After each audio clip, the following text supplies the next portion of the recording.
Oi, pessoal, sejam bem-vindos e bem-vindas. Eu sou Vanessa Repke. Eu sou Eleni Nogueira. E eu sou Adlete Amushi. E nós somos o Cadinho Cast em seu segundo episódio.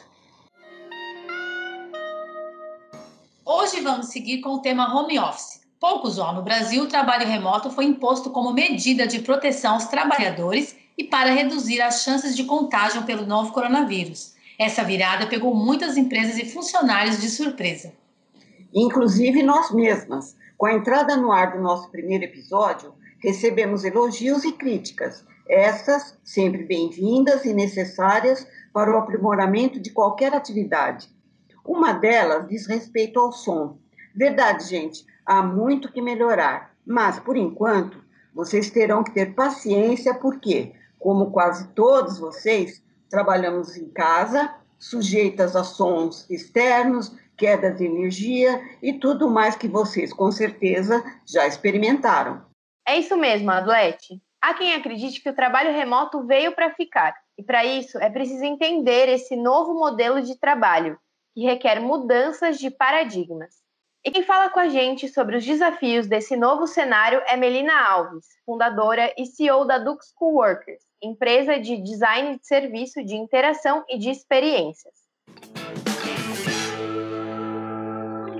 Prazer ter você com a gente aqui. E nós vamos aqui começar um longo papo. Você já deve estar sabendo que é um projeto nosso que está iniciando. Como você, 10 anos atrás, passou por isso, né? Nós estamos iniciando a nossa década agora. Então, a gente agradece muito você, já com a sua especialização e conhecimento, participar aqui do nosso início. Eu agradeço o convite de vocês. Melina, como a Adlete falou, nós somos jornalistas, né, as três, sempre só na área mesmo do empresarial, como jornalistas mesmo, e agora a gente resolveu entrar nesse novo formato de fazer um podcast, onde a gente quer falar de assuntos variados, todos ligados ao ser, né? E agora, nesse momento de pandemia, a gente começou, o primeiro que nós escolhemos foi falar sobre home office, e a gente entrevistou já 2 pessoas, que é um casal, acho que você recebeu esse material, né? Uhum. Ele já tinha uma experiência que a empresa dele já atuava uma vez por semana, ela já tinha essa política das pessoas trabalharem em casa, e já a esposa não, a esposa passou por todo um novo período assim, de adaptação. E eu recebi um material da sua assessora, onde vocês falam de uma pesquisa justamente sobre isso, sobre essas adaptações, tanto de funcionários quanto de empresas. E eu achei muito interessante esse seu perfil para você poder contribuir nesse nosso primeiro episódio sobre como que as empresas podem se preparar, ou mesmo os funcionários, para essa mudança assim, que veio de repente, ninguém estava programado, né? Não estava programado.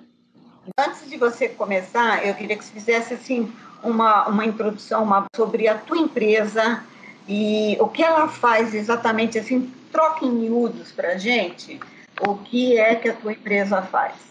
Sou fundadora e especialista em design de serviço, design de interação e design de experiência. Eu sou fundadora da Dux Coworkers. A nossa empresa é uma empresa que traz a visão do usuário para gerar inovação. Então, nós trabalhamos com, assim, se for falar técnica, né, User Experience ou design de experiência, e nós trabalhamos em 3 pilares nessa metodologia. O primeiro pilar é compreender a necessidade das pessoas e a cultura desse ambiente de trabalho, que nós chamamos de pessoas e trabalho. O terceiro pilar é economia e tecnologia, que partindo para o exercício de UX, a gente traz todas as informações de investigação para um exercício de prototipagem, e essa prototipagem vai trazer como que esse produto ou serviço poderia funcionar da perspectiva da empresa e dos usuários e da tecnologia. Então, esse terceiro pilar, economia e tecnologia, é o momento em que a gente prototipa soluções de acordo com o ponto de vista do usuário. E o terceiro pilar, para nós, é a cidade inteligente. Então, esse protótipo, ele precisa gerar economia, ou seja, gerar lucro ou gerar uma troca residual que tenha esse ganha-ganha entre negócio, pessoas e sociedade. E esse aspecto da sociedade, para nós, é o primeiro passo para uma cidade inteligente. Nesse momento de pandemia, que tipo de consultoria a Dux tem desenvolvido? A gente faz transformação digital e o home office está muito dentro dos serviços que a gente faz, que é a mudança de cultura da organização para que as pessoas tenham a visão do usuário a partir deles mesmos, né? Por exemplo, e como que essa metodologia de produto e serviço pode acelerar a transformação digital, porque todo mundo está pensando um produto ou um serviço, mesmo que a pessoa seja um departamento de RH, ou um departamento administrativo financeiro, contas a pagar, que a gente acha que não, mas tudo que eles entregam é um produto. Uma planilha é um produto, um Excel, um doc que você gera é um produto, e isso tem que ser feito com a cabeça de UX. Então a gente tem trabalhado isso dentro das organizações para promover essa transformação e esse medo da digitalização, porque as pessoas acham que elas vão ter que saber codar.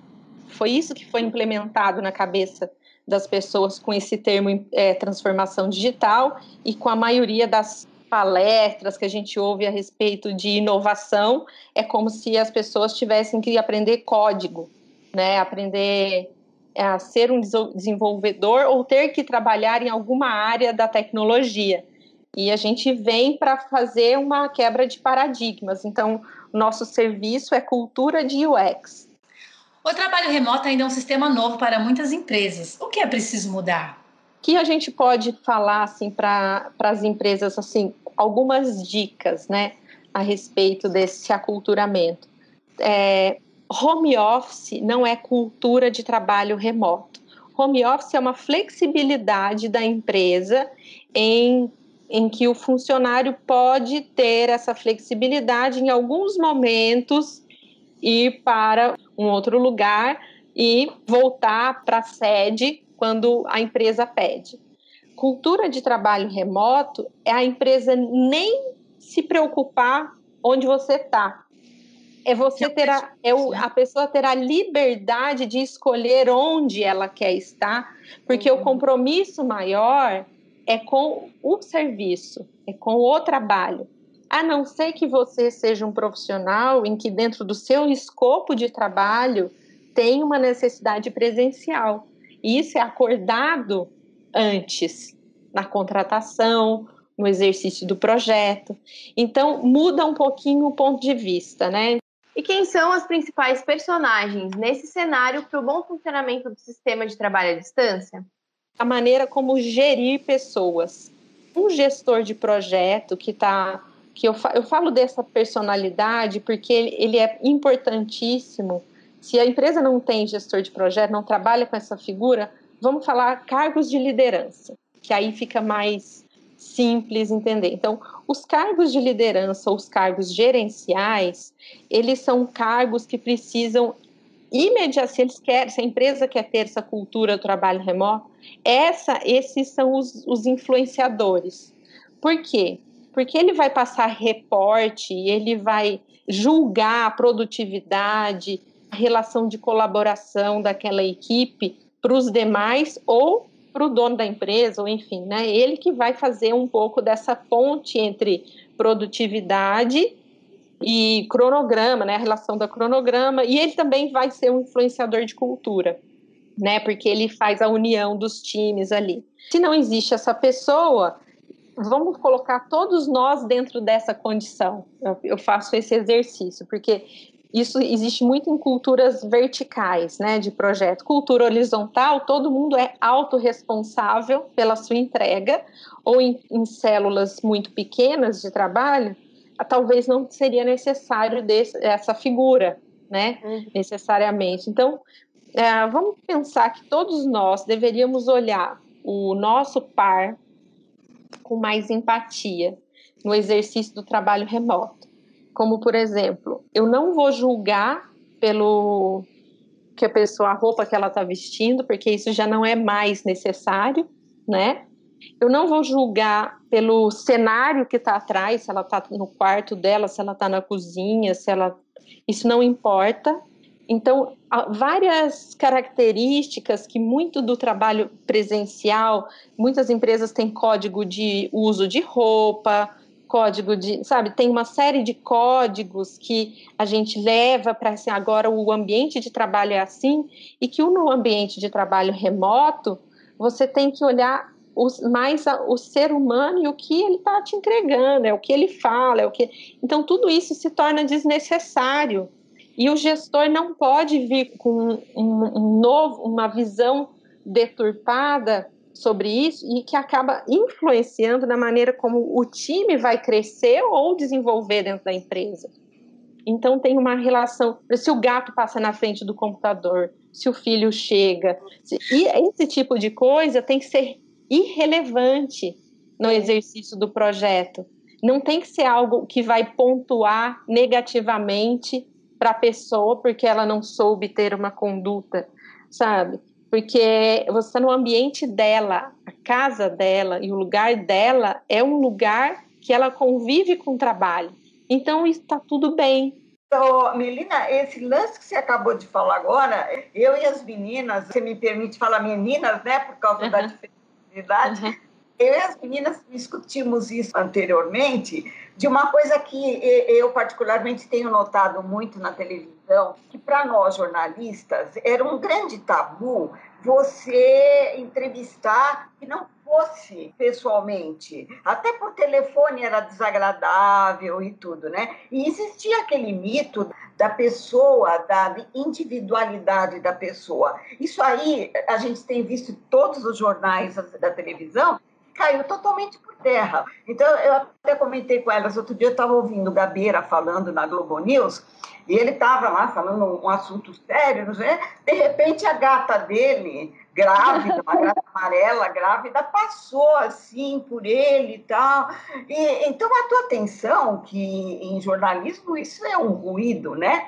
Mas ruído super agradável. Uma outra ocasião foi um juiz, ele estava falando, de repente o filho dele entrou, agarrou o pai, assim, foi um choque, era o início da CNN, todo mundo ficou assim, meio atrapalhado, mas os repórteres conseguiram transformar aquilo num fato legal e todo mundo achou ótimo e agora isso é uma normalidade. Então, é bem isso que você está falando, não importa mais se você está vestido bem ou não, aquela fachada que a gente usava até para ir pedir emprego ou não, né? E os gatos toda hora vivem passando aqui, eu estou até olhando assim, me policiando aqui para que eles não façam isso agora.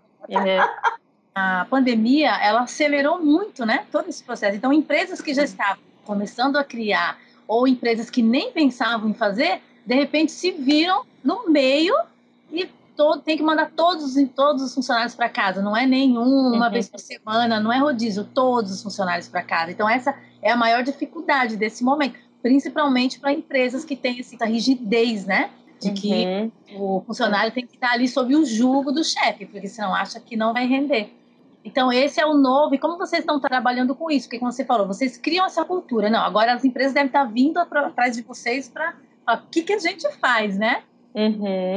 De confiança, ela é fundamental. E como que a gente estabelece confiança? Aí é que é a questão, né?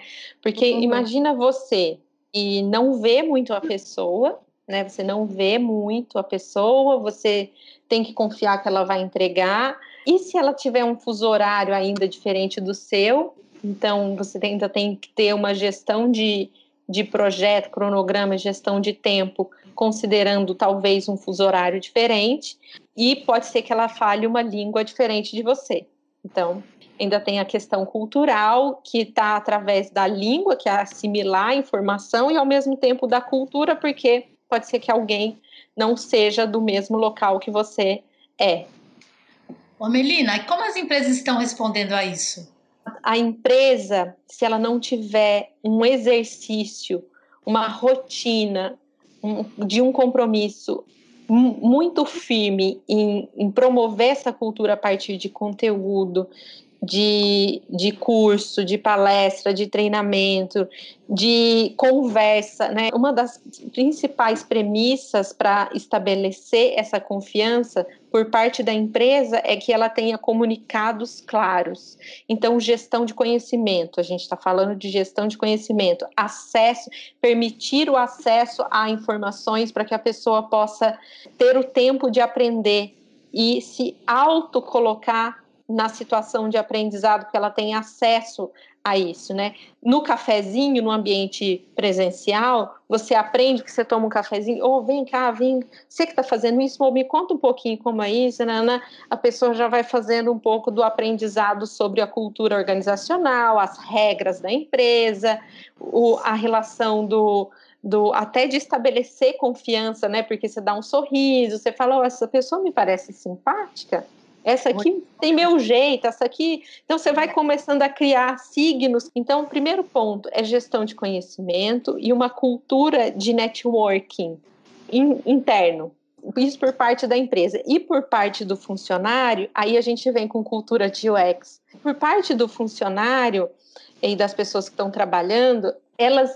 Primeiro, eu falo das dores, né, e da cultura que o Fordismo colocou para a gente da verticalização, né, do patrão, do imperialismo, né, da hierarquia, que é ótimo, porque em algum momento tem que ter uma certa hierarquia, mas a hierarquia é pelo know-how, a gente valoriza muito isso.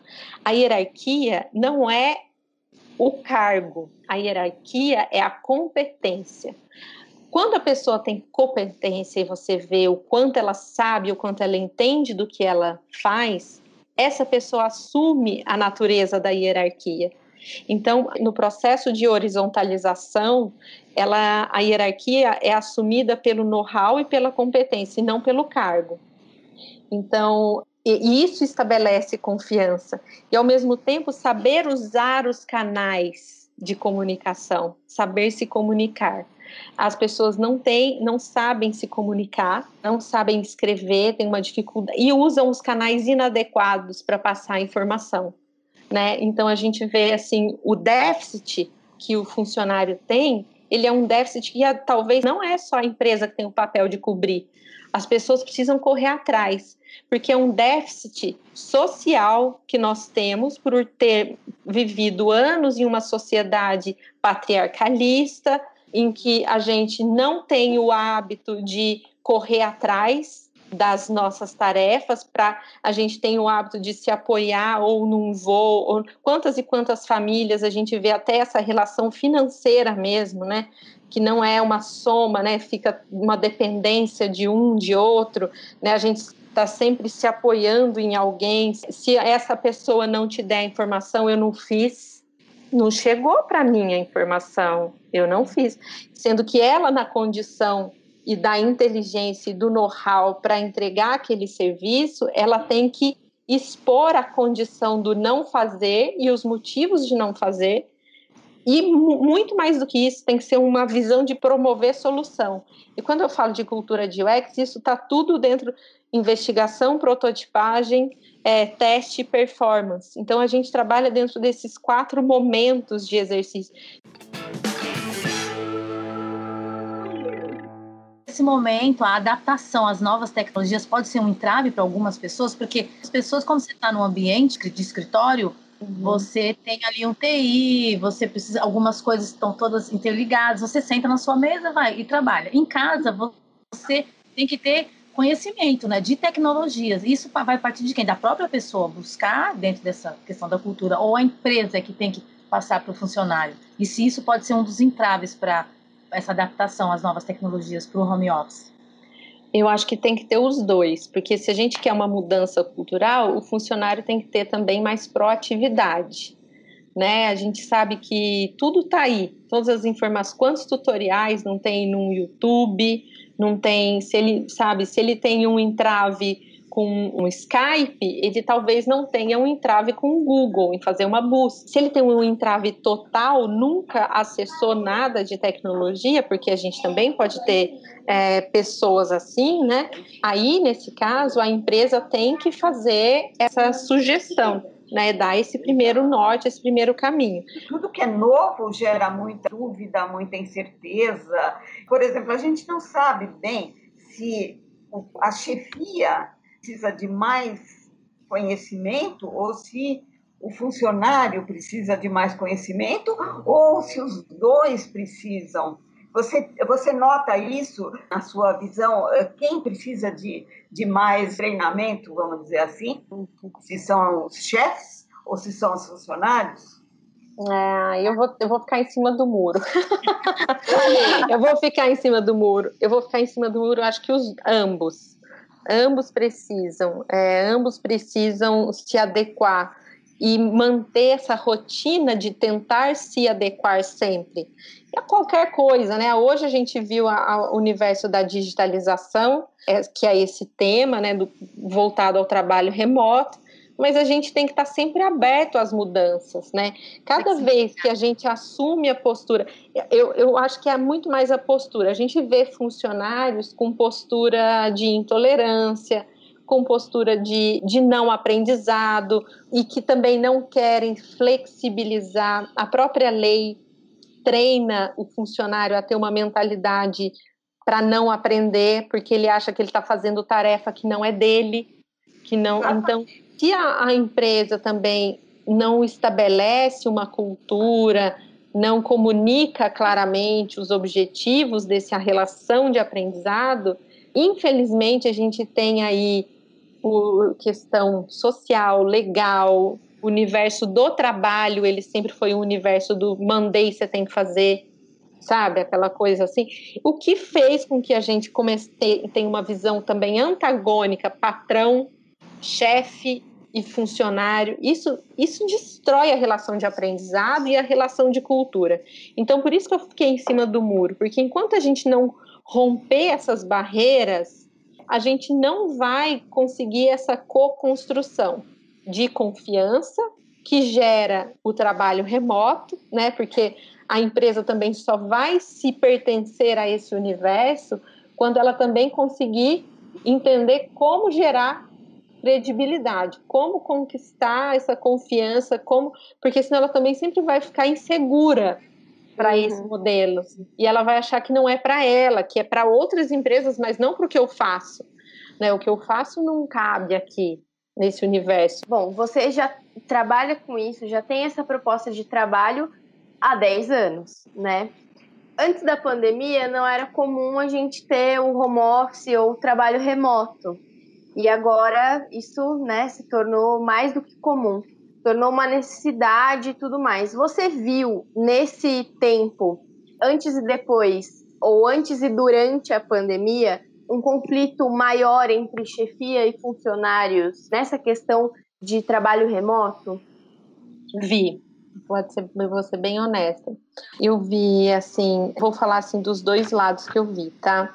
Que eu pude compreender no dia a dia, né? Eu sei que o tempo é curto, né? A gente já tem, assim, 4, 5 meses para fazer uma definição sobre isso, né? Até é curto, mas o que eu percebi entre clientes e até na própria Dux, um aumento da produtividade.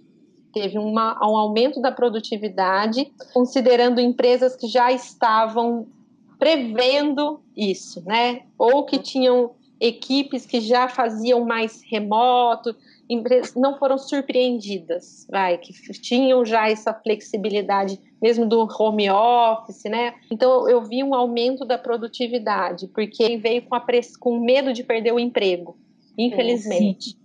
Então muita gente que estava vendo a relação da economia, tal, não porque ele quis ser produtivo, mas porque, tipo assim, nossa, agora eu preciso. E aí as pessoas estão trabalhando muito mais do que qualquer situação. Muito mais, 12 horas, 20 horas. Tem gente trabalhando muito. Então, por um lado, as empresas, em algumas empresas estão sorrindo à beça, assim, tipo, nossa, que maravilha. Por um outro lado, eu vejo também empresas assim, amarguradas e lideranças assim, quase que, assim, eu não paro de fazer reunião. E eu não vejo entrega. Não é que perdeu a produtividade. Empresas que não tinham flexibilidade, não tinham desenvolvido isso, pré-desenvolvido isso, os funcionários se sentiram tão perdidos, e como eles tinham o apoio do amigo sempre ali trocando e tal, tem gente que começou a não saber fazer o trabalho dele. Nossa, insegurança. Pessoas inseguras que não conseguiam desenvolver do mesmo jeito, uma relação de talvez até com a casa, né? De ninguém sabe o que cada um está vivendo dentro do seu lar, né? O que está acontecendo ali. Então, eu vi líderes desesperados me ligando para saber, me dá uma luz. Porque para a gente parece que a empresa vai falir, Melina. A pandemia, como tudo tem o lado bom e o lado ruim, a pandemia, esse processo que vinha muito, pelo menos em termos de Brasil, né, vinha muito lentamente, ele de repente acelerou tudo. Ficou todo mundo meio no ar e continua, né? Continua. Agora, na sua visão, Melina, você vê, nós vamos passar com essa pandemia com certeza, mais cedo ou mais tarde. E como você vê o home office mais para frente?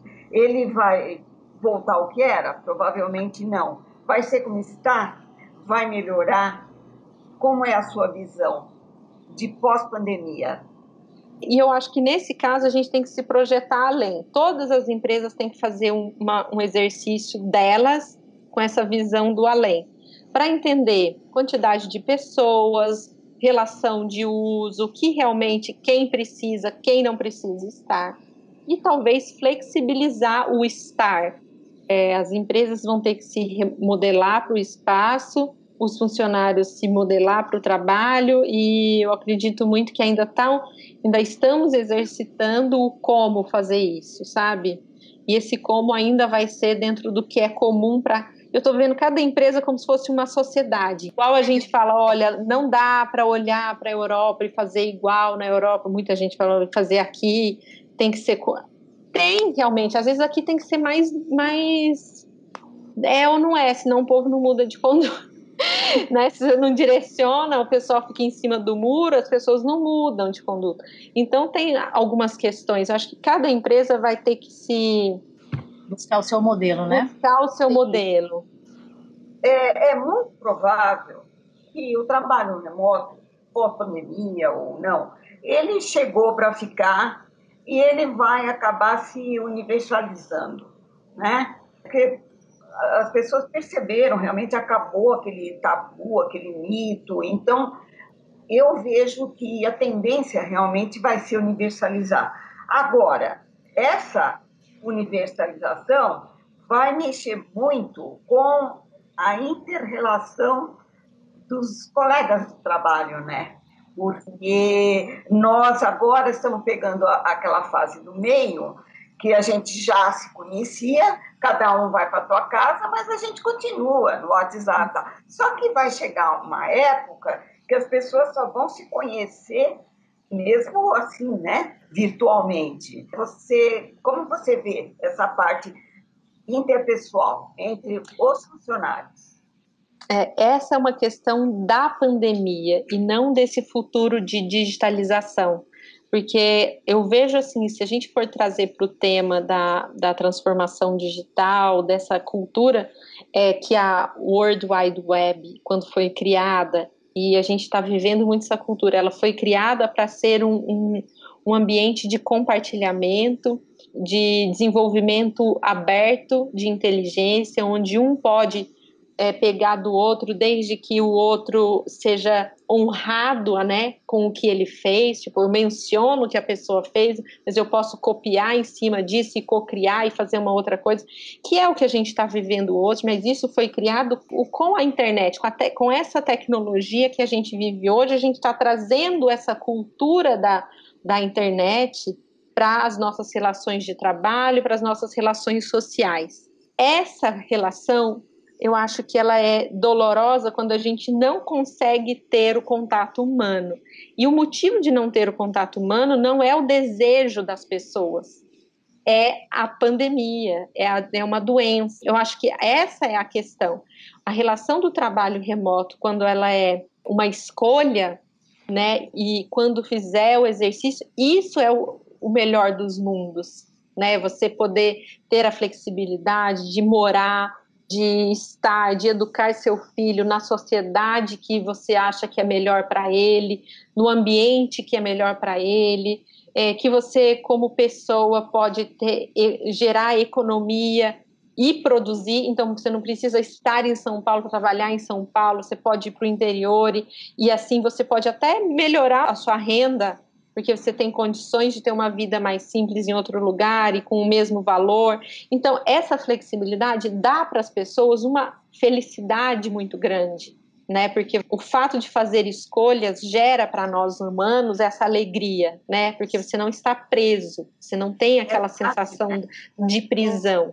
Agora, a pandemia veio para criar essa relação antagônica, que é eu tô ganhando liberdade em relação ao trabalho, mas em relação à minha vida social, eu tô perdendo. Então, que eu acho que é só um tempo, né, que vai dizer como esse vírus, como o tratamento, enfim, para a gente poder ganhar por um lado do trabalho, mas ao mesmo tempo ganhar como sociedade ao mesmo tempo. Que aí eu acho que a gente vai, se isso acontecer, né, nesse momento em que a gente tiver, aí vai ser, eu acho que talvez o melhor dos mundos que a gente sempre quis, né, assim. Sonhado. A gente, Melina, acredito eu e as meninas estamos satisfeitas, mas de qualquer forma fica um espaço para alguma coisa que a gente deixou de abordar. Se você quiser ter a palavra, pode começar. Imagina, eu agradeço o contato e depois compartilhem, vai ser ótimo poder ver o resultado desse trabalho, dessa conversa. Bom, então chegamos ao final de mais um Cadinho Cast. Agradecemos a audiência e até o próximo episódio.